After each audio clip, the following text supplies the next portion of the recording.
Alright, time for some more illogic. Last time we went over our week 2 match against AJ and his Chicago Clods. Please go check out that video first if you have not done so already, as we went over the team builder and battle in which, spoiler alert, the Bouffalant got back in the win column with a convincing 6-0 win, with Cinderace and Komala claiming the KOs in that one. That brings the Bouffalant to a 1-on-1 record with a +4 differential. This time we're going to be going over our week 3 matchup against That's a Lot of Staples, and his Tera Fire Heat Wave. Timestamps are in the description. I haven't had a chance to face off against Staples yet, nor have we really chatted all that much before the game, as this is another pretty new coach to the league, but that doesn't mean they're inexperienced or struggling at all. The Heat Wave are 2-0, including 2 impressive wins to start the season, their second consecutive hot start, only they narrowly lost in the quarterfinals last season. But most importantly, in their first season, they entered the Beginners League Season 3, and while most teams were clumped up together as middling teams, the Heat Wave showed they were clearly in a different class. That culminated in a finals win against my good friend James Verheyer, who were one win away from a Beginners League title in his first season. So I guess this is a revenge game where the mentor must pick up the slack for the pupil. Whether that's compelling or not, let's go over his team starting at the top with the crazy Deoxys-Speed, with then a dramatic dip in speed down to Zarude and the newly acquired Minchow, followed by our little bro Yanma, Landorus-Therian, Revavroom, Basculegion, Male, Seviper, Clefable, Bellibolt, and Dragalge, with Deoxys-Speed, Yanma, and Bellibolt as the Tera captains. I see where this team can trip people up. There most certainly are some bombs on this team that are tough to deal with, plus some secondary pieces that have done some heavy lifting thus far. Had to rack my brain quite a bit to figure out how anybody is supposed to beat the combination of Deoxys-Speed, Landorus-Therian, and Clefable. That said, I was surprised when I sat down to prep against this team to see how many holes there are that I noticed. The Calgary Corviknights sure noticed that there is no hazard removal on this team, but 3 pairs of boots plus Clefable meant the Heatwave took advantage of Calgary sacrificing time to set hazards by smacking their pieces around it instead. Similarly, there appear to be quite a few spammable moves against him. Types like Fire, Ground, Ice, Fairy, Psychic, and Ghost all have 2 or fewer resists, and when those resists include things like Seviper for Fairy, or Basculegion for Fire, or Deoxys for Psychic, yeah. But the real issue is that nobody appears to be interested in breaking through Clefable yet, which has been tearing up opponents for several gens in a row, so we'll see what we can do about that too.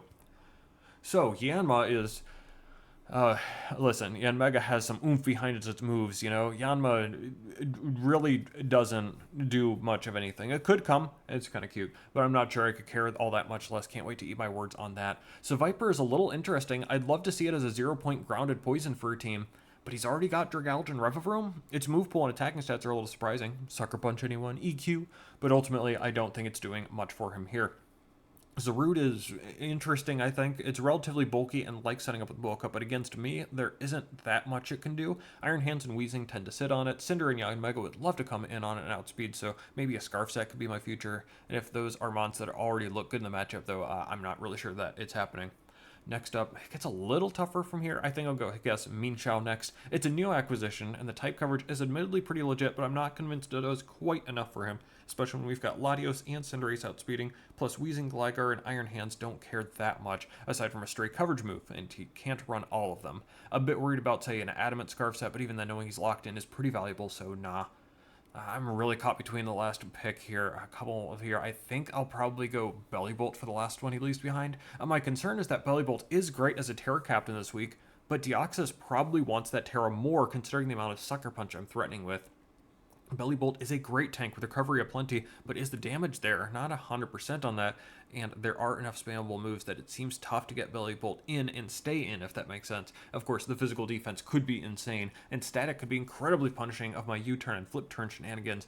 That all said, I wouldn't be too surprised to see it here ahead of Dragalge, who fills a similar role but with more immediate power and potentially setting down T-spikes, which maybe is not something I like dealing with. I don't know, you kind of take a look at my team and decide week to week which mons could come. Iron Hands doesn't like it, not too sure about the rest. Stab moves backed by adaptability plus flip turn is so annoying, plus the Focus Blast coverage, which at this rate will get 8 speed F drops, pretty good mon.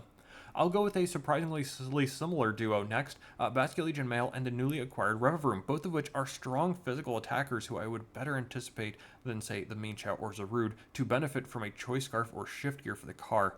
Revavroom lacks a little power, but fully invested, those stab moves are crazy. Plus, throwing parting shots around could be incredibly annoying, meaning it's tough to get the switch momentum yet again. That theme does keep up with Flip Turn Basculegion, who also would benefit from some power from, say, Adaptability Wave Crash as well. Tough to deal with, that's for sure. Even resists get chunked.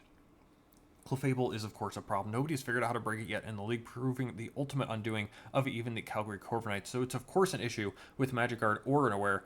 We'll have to play smartly around it and find another way to deal with some fairy spam again, too.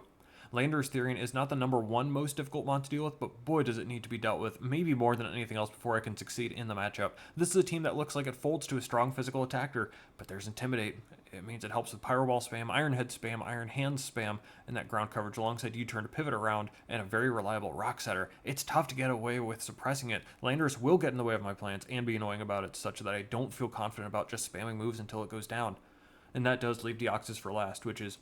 wow, that speed is something, isn't it? The power looks lacking at first, but being able to invest in whichever stat it wants, plus the coverage, is unreal. Superpower for Bisharp, Ice Beam for Gligar, Knockoff for the Latios and Mismagius, the Stab Psychic move for my slow mons. It's so tough to contend with the incredibly fast and very strong and customizable Deoxys-Speed for me. That means, once again, Cloth is the answer here. The Rock doesn't do much for me. Landorus is a problem for Cloth, and it just falls victim to very easy, obvious ploys such as Basculage, Bellybolt, or Clefable doing anything, really. After its triumph last week, though, too, it sucks to say Komala will also not be adding more to its KO total. It's unfortunately true. All that physical offense for my opponent is tough to work against, including things like Basculage and Mean Chow easily OHKOing, plus Landorus stuffing it and Deoxys hitting with Superpower. It's too much for the Koala Bear, unfortunately. Also unfortunate, we still won't get to see Mismagius hit the field, struggling once again with those physical attackers and not doing enough to justify even as an interesting Landorus switch in, defensively or physically yet again. Yanmega has an interesting spot here, once again able to outspeed my opponent's big threats with 2 speed boosts and hitting with a very spammable Air Slash, especially when paired with Terra Blast, probably ground for the Revavroom and Bellybolt. However, I think I've already got a good offensive profile going into the game, and Yanmega certainly doesn't find opportunities to switch in otherwise, especially with a heavy momentum team such as what my opponent has. Finally, I thought I'd find a spot for it, but I'm going to leave Gligar on the bench as well. EQ does admittedly look quite spammable, and even then Landorus isn't doing too much to Gligar, but the problems are that Clefable sits on Gligar forever, and Deoxys of course outspeeds and nails us with an Ice Beam, so what can Gligar do? Come in and click U-turn every time? Then it is an Earthquaking, and when do I get up Hazards? Against Magic Guard, Clef, and 3 boots like he did week 1? It's unfortunate because it's a nice matchup, but I picked another mon to help the overall matchup instead. That mon ended up being Empoleon, who has a little versatility to help out a bit with the squad. We've got Flip Turn to move around, of course, Flash Cannon as another way to do damage to Clefable, and maybe let me beat it one-on-one with Roost, of course, to help out with that longevity as well. And, of course, we have Knockoff to be able to help around a little bit with some of those potentially sticky items that we really don't want to deal with. Along with good timing to handle Dragalge, Basculage, and Clefable, we've got lots of Fizz Def to help against things like Lando and Revavroom, with the Shuckleberry helping against both of those as well, though Revavroom, of course, would resist Flash Cannon in a one-on-one, but getting a double competitive boost could deter spamming Parting Shot. Basically hoping to force bad decisions on hard switching or staying in, knowing that Empoleon is here. Past that, in a similar vein, Weezing should be helping out on the physical front as well, especially if I can't use Empoleon as a Landorus lure with the Shuckleberry, as with Levitate, Landorus really doesn't do much of anything to Weezing. In return, Willow is a great way to punish some switching, especially at a Revavroom or Basculegion, with Toxic as another neutral way to punish any longevity, especially as I start worrying about the possibility of a strong Terra Bellybolt. To that end, Taunt can help there too, and against Clefable as well, with the Stab helping to provide a little bit of damage at least, especially to be able to try and 1v1 the Clefable, but that's not really the point, I suppose. It was a short week of prep, so I don't feel amazing about the Weezing. I was really waffling between this standard Black Sludge set and a Rocky Helmet set with Pain Split over Taunt, but ultimately wanted a bit more security against some possible setup. We're going to be moving right along to my own setup, and I'm definitely excited about Bisharp again. Even though it's a pretty bog standard set, the bulk on the set is actually crazy. Eviolite is such a cool item, and it may help us get an opportunity to get up a Sword Stance pretty easily. We should be able to get in on things like Dragalge or Clefable or Bellybolt, even Landorus or Revavroom potentially with a possible Defiant boost, and start spamming moves potentially, especially Iron Head, which is only resisted by Revavroom, Bellybolt, and Basculegion, boosted by that Terra option to achieve truly heinous numbers, especially with a boost of some kind.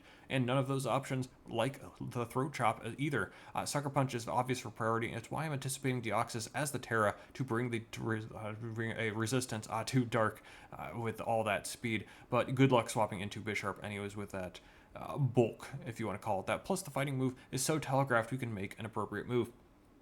For example, we actually have a surprising answer in the form of Iron hands. It only takes about half from Life Orb Psychic thanks to the Assault Vest, and using a variety of spammable moves. Ice Punch makes sense for Landorus, which may see this as one of its only opportunities just to swap in reasonably while hitting Dragalge as well. EQ does hit that harder, lets me answer Revavroom quite well as well. Heavy Slam to destroy Clefable very efficiently, and an Electric move because this could pretty easily become the Basket Legion check in a pinch with all my HP as well to provide more recoil. It's another pretty standard set followed by another one. It's going to be this Cinderace here. I love the simple spam ability of the moves here, not just in the Iron Hands, but definitely here. In this case, what I love about the Cinder is Libero Iron Head. Gives me a new defensive profile against mons that would otherwise love switching in on Pyro Ball, especially Dragalge. Swap out? What if instead I took on a Steel typing with a chance to flinch and come close to KOing while resisting things like Draco? Sucker Punch, again, pretty great for Deoxys pre-Tera as well. Court Change is my hazard control to flip the table against a team without hazard removal. I couldn't find room for Rocks and Empoleon. And finally, we've got another standard set here. It's going to be a Scarf Latios for the second week in a row, but I love how the speed numbers align and just how spammable Luster Purge is here overall. The resists for Psychic are Deoxys, pre-Tera, and it still takes a third, and Zarude, and that's really not good enough to deal with a mon that has 130 base special attack, a move stronger than Psychic, and outspeeding Deoxys, Scarf Meanchow, Scarf Zarude, and +2 Adamant Basket Legion. I love the spam ability of those moves, and if Deoxys goes down, it gets much more reasonable to deal with Clefable or Belly Bolt in a tank war if I can trick that Scarf onto them. The other moves are decent to click. Flip Turn is obvious, and Draco just in case I need a stronger nuke to say Oko Dragalge, but I think I know what I'm clicking here. Good luck stopping that. That's going to be the team. As I said, we had a short week to prep, but I mostly like what we've got, but man, this is a tough team we're facing. Let's get to it. Looks like the Heat Wave are going chalk, even got the Dragalge over Belly Bolt correct. Without Zarude and knowing that Deoxys is indeed Tera fighting at the beginning here, Luster Purge really looks impossible to swap into, and I'm kind of willing to risk it early in trying to pick apart the team with that move, so I'm going to lead Latios. Good luck, have fun to Staples. This is going to be the Landorus lead. That makes a lot of sense. Man, imagine an Adrenaline Orb or something. Ooh. Could have been an interesting tech there. The Landorus makes some sense, and we can obviously anticipate either U-turn or Stealth Rock with us outspeeding, and I can definitely anticipate doing over half to this threat. The sooner Landorus is gone, the better. As I said, it makes EQ more spammable, opens up Cinderace tremendously. Draco Meteor shouldn't be OHKOing anyway, so I think I just want to Luster Purge away. And it definitely does over half. Spadef drop doesn't matter too much because, of course, unless it were to be another bad roll, this would be a 2-hit KO as he does get up the Stealth Rocks, and that does make a lot of sense. This does indicate this is maybe max HP, but another should KO, and again, what's the switch in? Let's find out, as it's going to be Clefable coming in. Going to take 39%, 38% there, and the Moringa Berry. Isn't that interesting? Oh man, what is happening here? What is he cooking? It's a healthy amount of bulk, obviously, now supplemented by a +1 on the Spadef side. I need to get out of here. I'm concerned about setup, obviously, with a +1 Spadef, and I think that leads me to two different answers. The aggressive answer is, of course, Cinderace or Bisharp, who should be able to KO from this range without leftovers or a +2 defense, while resisting Moonblast in the case of Cinderace. But the defensive answer would be Weezing or Empoleon, who hit much more weakly on the special side, which is, of course, being boosted, but give a safer pivot in the case of Empoleon. So really between the two high-end answers, Cinder and Empoleon, I think I decided to go aggressive with Cinder, knowing that if he tries to wish up, I should be able to play a little bit more aggressively and continue to put the screws on. But this turns out may not have been the correct play here, as we get probably the worst case scenario. That's a Thunder Wave. Yikes, no longer outspeeding Revavroom in particular is looking pretty terrible, as well as Landorus and Basket Legion, though the latter could be answered with Sucker Punch. So good news, Clef doesn't seem to be setting up at least, but man, did I really need to stop that so desperately. Knowing I had Cinder and Bisharp in the back, though, I don't know if I really need to be that aggressive. I think in hindsight, Empoleon probably could have been the play here. Flip turning out safely or Moonblasting. Anyways, we can take advantage of the situation here, I guess, by getting off damage into the swap or by court changing. With Cinderace paralyzed, I'm not sure how often I can get it back in. So I think I'd like to take this opportunity to scout for some boots, and we're going to click court change to at least force Landorus to have to click rocks again next time he comes back in. We can get some more good mind games out of that too. So I think we're going to just click the court change away. Dragalge is in, and yeah, you already know how this season has gone so far, so full paralysis immediately. Well, I'm sure we won't revisit the impact of that disaster later, but for now, we need to answer Dragalge, and we see another reason why maybe a swap into Empoleon could have just been the play, as we just go into that already anyways. And we're going to tank a Draco Meteor, but man, that isn't even a boost kind of, that's just max special attack. We're going to need to Roost Up, which we're going to do here next. Not really much to think about there on the flip turn, and that makes sense, into Basculegion. That's kind of interesting, actually. I'm not sure what all Basculegion is doing to me.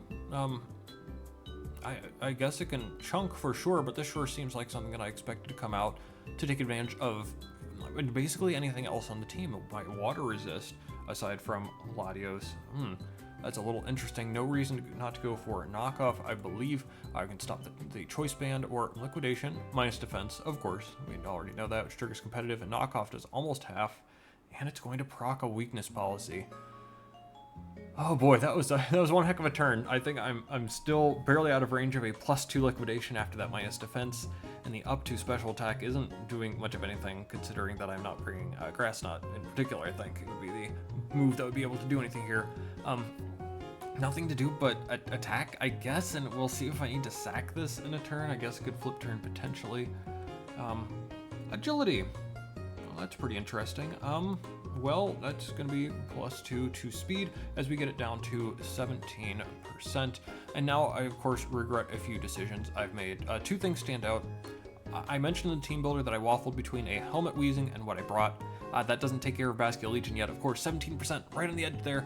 But something else you may have noticed in the team builder was something else I had been experimenting with right before the match that I didn't fix, and that was Bold Empoleon over Relaxed Empoleon. That's two what ifs. But those are both in the forefront of my mind as this happened, especially with one more turn here where we're just going to go ahead and play this one. We're going to see another worthless Spadef drop. That's how my luck's going, I guess, is get the Spadef drops when they don't matter. That's how it is. But here we see that Phantom Force is the ghost move of choice. Underrated, well chosen actually, I think. I'm in range of this move, thanks in part to that defense drop, of course, but I believe it's adaptability, so maybe that doesn't matter. But with 1% more, it would be in helmet range, and a minus speed nature instead would have been approximately 4 or 5% more on that knockoff. So, crap, it's time to maybe sack something, unless Bisharp does resist Phantom Force, so I think I can go to that, even as I'm going to take quite a bit of damage from that, almost half. We should be able to at least Sucker Punch to pick it off. Of course, that would fly out the window if he's agility and also packing a priority move, but of course he is. I don't really have a choice but to sack the now incredibly low Bisharp. Great set by Staples. Maybe I could have sacked something else here. It's really tough to say. It's at 10% at that point. I would have had to, I think, anticipate that this was Aqua Jet. I figured I've kind of lost enough health to this thing, and it's giant attacking stat, and I really just need to get the Latios in here to revenge. Of course, it's out of flip turn range, but that's fine because we do outspeed by exactly 1 point against the Adamant Basculegion. Thank goodness for that, but it's starting to look a bit more disastrous, though, as we do see Deoxys come in, as it probably will be anytime it can for free. Frankly, I don't have many options except to get him to Tera so that Luster Purge can KO this too. And I'm, of course, a little bit concerned about Sash. Less concerned if that court change had gone off. Speaking of, Cinder doesn't have many opportunities to do much. Maybe I can at least resist Ice Beam, so I'm going to try that play here. Nasty Plot Up. Whoo boy, that's getting a little scary. But he probably does know what's coming, but not much we can do except for force the Tera. There's the fighting typing. Sucker Punch at least goes off to break a potential Sash. It does a bit of chip, as Cinder does go down. Never lucky with a Focus Blast. 4 or 5, but you already know we can get Latios back in. Taking rocks again, by the way, but pick a sack. Honestly, the Luster Purge is looking so good here. Really happy I was able to find that the Psychic move looked so good. Pick a sack. Clefable comes in.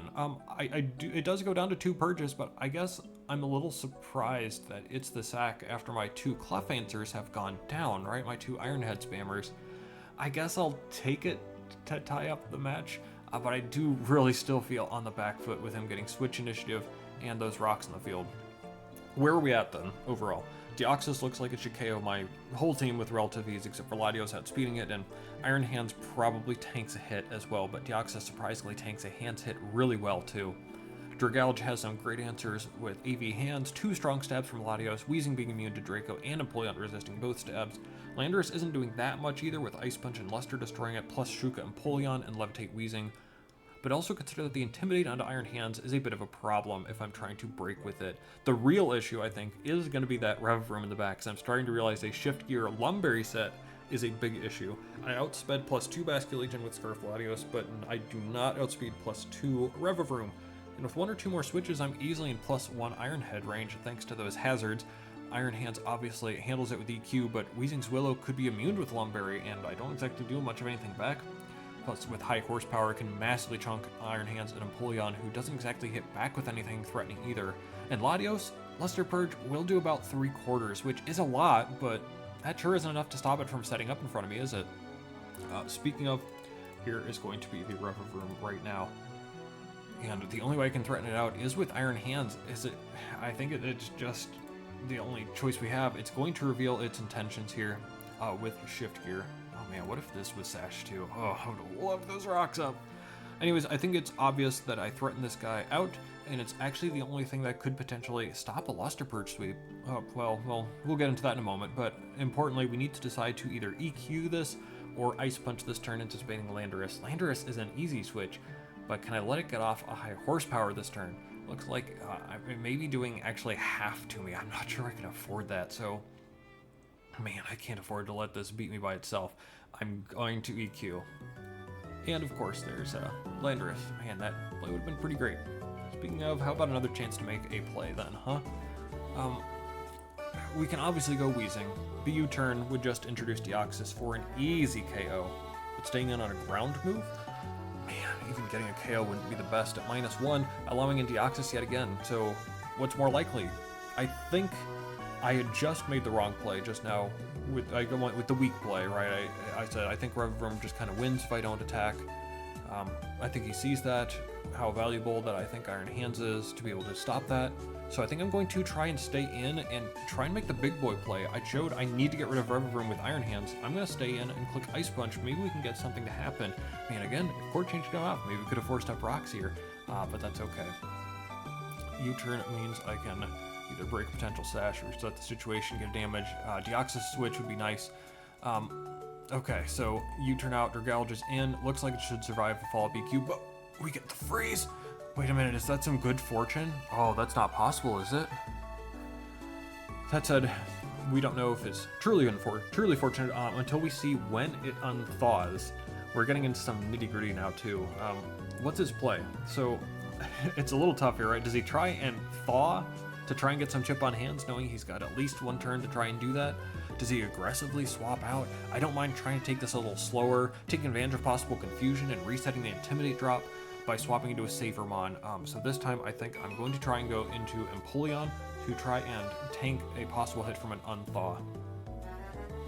But my worst fear from last turn is realized with the Deoxys switch in, which he was very safe considering -1 Iron Hands isn't exactly doing too much with a couple of non-stab moves as the real options. Another Focus Blast is in my future, huh? I haven't had fortune with the 70% accurate moves, but boy, I can either count on a miss, or I can risk my Latios if I were to swap that in. But those rocks, that chip is adding up a little too quickly for my liking. Don't think I can do that right now, not with at least another switch in necessary afterwards. So, like week 1, I'll be hoping for the 70% accurate move to miss, in this case, Focus Miss. If it misses, I'm going to Flash Cannon, and it does about half. And while that doesn't seem too phenomenal, it does put it in range of even a -1 Iron Hands attack, which means it could easily finish off, say, 2 of the final mons, plus Dragalge is frozen. A Focus Blast could even miss a second time, and if that's the case, a flip turn into Iron Hands actually should be game. And if it hits, well, you already know. 3 to 4 is it's actually less likely to hit both of them than he hit both of them, but don't need to go into that right now. It's been the season so far. Latios in for the 3rd time, and Luster Purge sure does a lot. I'm actually down for Luster Purge overall, but I am down 1 overall, especially if pressure is in the cards. I don't want to use another Luster Purge right now if I can help it, actually. I'm down to just 4, and looking at the full team, I would need 2 to handle this because of pressure, 2 to handle Reverum, 1 for Landorus, and 1 for Dragalge. So I don't really want to use one right now if I can help it. Maybe KO something else if possible with something. So what's happening this turn? He's not sacking Deoxys, that's for sure. So I think he's swapping out. So I'm going to flip turn into Dragalge, presumably sacking it. We go into Weezing doesn't do anything. So hands it is. EQ should get the KO, but if Landorus comes in, do I need to risk it? I'll have to one way or another. I'll see if maybe we can catch the Lando. I can take a move if needed, though I'm unhappy about it. But nothing is going to materialize of it. It does stay frozen. Ice Punch and EQ will take out this mon 3-3. As the next mon to come in will be the Landorus. That's interesting. We're running out of room to maneuver here, but really, since the Focus Blast hit, I think it's been down to that rev of room, I believe. So the health on Iron Hands is actually quite important, of course, to take a high horsepower so I can EQ it back. But what's this Lando doing? If it EQs to get Chip, then I need to swap out into either of my ground immunities. If it's just here for an Intimidate, it can pretty easily U-turn this turn and go out into Deoxys anyways, trying to catch something coming in. Oh, are you kidding me? I'm in the middle of this. Come on, computer. You can't be doing that to me. Not when we're actively talking about something, right? I was having a little bit of fun talking about this, as difficult as this match has been here, but we're going to catch right back up. Oh no, computers can't live with them. Oh well. So again, if he's going for the ground move, I need to swap into one of my Levitate mons to avoid the hit. But if he just wants to get a little bit of Chip with the U-turn even, or just to get the Intimidate in rather, it can U-turn out and go into Deoxys and try and catch something coming in, especially since I'm actually currently out of range of Deoxys KOing me too. So is it going for a ground move or is it going for U-turn? Staying in Ice Punch accomplishes the same thing if it's a U-turn out. I think I'd go Weezing. Deoxys is a KO for free there, but Reverum could then get burned. I don't think Hands is taking a +1 high horsepower and a Psychic, and Deoxys is not in range of anything from Hands either, even at neutral speed. Reverum wins if I don't have Hands healthy, but if U turns out, I'm about out of resources. So I decided to stay in, and I want to grab the KO with Iron Hands, but I think looking back, this is probably incorrect here. Without enough HP, I'm actually just hoping for a high horsepower miss at this point, which doesn't exactly bode well for me in my luck this season, and him U-turning doesn't even result in a big win for me. We'll talk about it in a bit, because as I said, things are basically inevitable right now. Just trying to make things happen by swapping in on a Psychic move. Reverum should just win from here, so he realizes all he needs is a little Chip. So Ice Beam scores the KO. Psychic's gonna get the last couple KOs as we don't even see the Reverum, who did indeed have the exact set I was most scared of, and the Bouffalant fall below 500 after week 1 for the first time since season 8 as we fall to the Tera Fire Heat Wave 2-0. GG to Staples, some great sets, some great switching, plenty to talk about, but it's going to come down to a couple simple solutions. So we're going to start off with post-game here, the hacks. I thought the defense drop was a big deal at the time, putting Empoleon in range of that Phantom Force, but of course, I forgot that I had already seen that it was adaptability Basket Legion. Oops, that really did not matter then. The Spit-Off drops that I got obviously did not matter, those things were already well within range of everything. The freeze into Dragalge was nice, obviously, but did it change anything? The swap into Deoxys after was super safe, maybe safer with Freeze Claws. You know what really mattered? The Focus Blast hit, which was more likely than not just frustrating that Hurricane hitting mattered a little, and this Focus Blast hitting also mattered, and they both sure did hit. Really though, the full paralysis stopping the Stealth Rock swap from Court Change. I think that is, everything else I think we were both able to play around pretty well and didn't matter all that much, but the full paralysis on Court Change. Imagine that everything else played out the same way, but with rocks on the other side. Instead of Latios taking Rock's Chip 4 times, Deoxys takes it that many times, with only one of those being full 12%. Does that matter? Maybe combined with Focus Blast missing, but more so it's the Latios Chip. Getting down to 50% on that Ice Beam swap in at the end is actually a big deal. Did you know that Expert Belt Ice Beam from Deoxys does 58 to 69? Surviving even an Ice Beam at the end? How about +1 Iron Head from Adamant Reverum? It does 81 to 96. So yeah, that would have been game aside from an Iron Head flinch, which I mean, you know, And if Landorus got up rocks instead of Earth Powering or Ice Punch or on my Ice Punch later on, that still means Latios would have taken much less from rocks, or it means Iron Hand wouldn't have taken that Earth Power and saved a couple of swaps into rocks as well, with that 12% maybe mattering too. Rocks on that side would have assuaged my fears to Focus Sash, would have made that Ice Punch that didn't quite KO Dragalge after their Safter. Everything would have been different with rocks up there, and yes, I could have probably brought rocks, but man, that's a huge deal in this match. Can you believe that after bringing multiple boots each of the first 2 weeks, Staples brought 0 boots this week? And despite not bringing them myself, we put ourselves into a position to take advantage of that. A crazy 25% chance that just stacks up over time. Next factor, how about some poor prep? Honestly, nothing creative here. Getting off of Helmet, the minus attack nature on Empoleon, no rocks, could have been a factor there as discussed. Not the best prep, but shout out to Scarf Latios putting in the finest of work nonetheless. But finally, as much as I'd really love to just blame that turn of hacks, and that really was a big deal, we should talk about the play overall. Did Cinder need to swap into Clefable when I could have easily gone Empoleon first and flip turned out, as is the purpose of the Empoleon? That would have avoided the paralysis, and maybe a couple turns later given me the chance to court change, maybe even aggressively in front of the Clefable on a free swap instead of on a raw switch. The Bisharp switch would have been sick, but would have meant less when I sacked it later. Could have saved it later too against Basculegion, I suppose, but man, I didn't think he'd be an Aqua Jet on an agility set. But it made perfect sense. Probably should have thought about that one, honestly. Aqua Jet 2-player on Sucker Punch was just a great call and something I should have seen. Nothing else seems particularly egregious until the end, but boy, is that something I can talk about much more in hindsight, as we can just go right back to this turn 26 here, which, staying in on Landorus. Staying in on a ground move after a 3rd round of rocks is a game-losing play. This again put it down to the 5% chance high horsepower misses, or the 1 in 24 chance that Luster Purge crits Revavroom in. I didn't even take that chance, by the way, which also seems really silly in hindsight too, and probably right at the time too. Staying in, the reward is getting to that scenario. Honestly, staying in, that's probably the best case scenario. If U turns out, swaps around, swaps into Deoxys to tank a hit, nothing changes in the math, really, at all. So basically the same scenario, if not maybe a little worse, I guess, if U turns. So this was the best case scenario. Meanwhile, if I swapped out, well, risking Latios was unnecessary, sure, but on a ground move, that would have been a game-winning play, perhaps. In that scenario, if I'm him, I then just sack the Lando and then go into Revavroom. Now it's basically a 50-50. High horsepower into another high horsepower, if I switch straight into Iron Hands, would win the game for him. But if he stayed in and just tried to KO the Latios while surviving the Luster Purge, if I stayed in too, that would also win the game for him.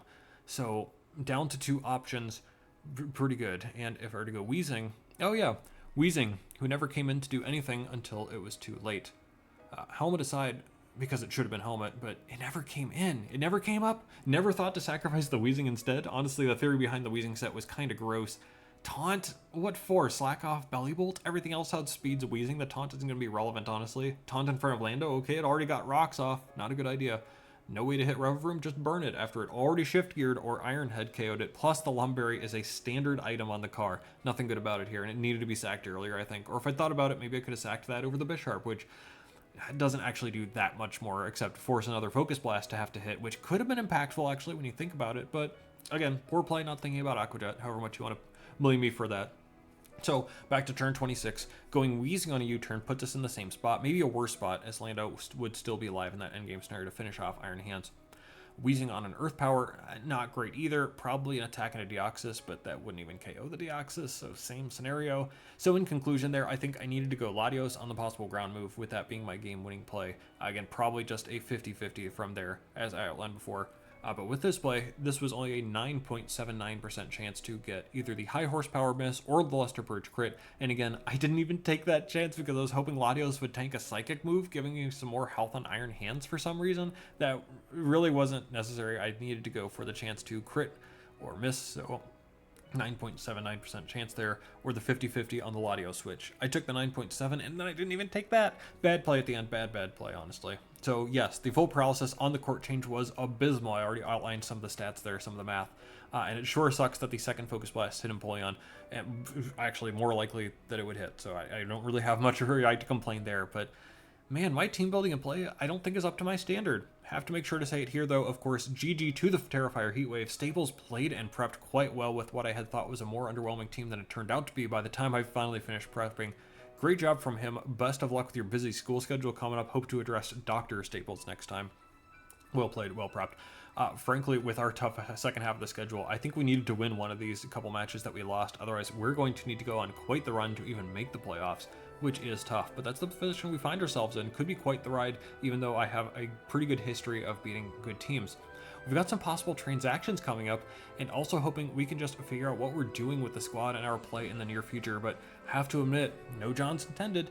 Boy, work's been a little busy. Haven't been able to put in the time, effort, and energy I'd like to, and frankly, I'm just going to have to figure it out. So, hoping to perform better for all my loving fans out there, and that's going to have to come starting next week against my very good buddy Sazbo and his Boulder Bulldors. So, for all my complaining, we'll see you next time as we face the Bulldors.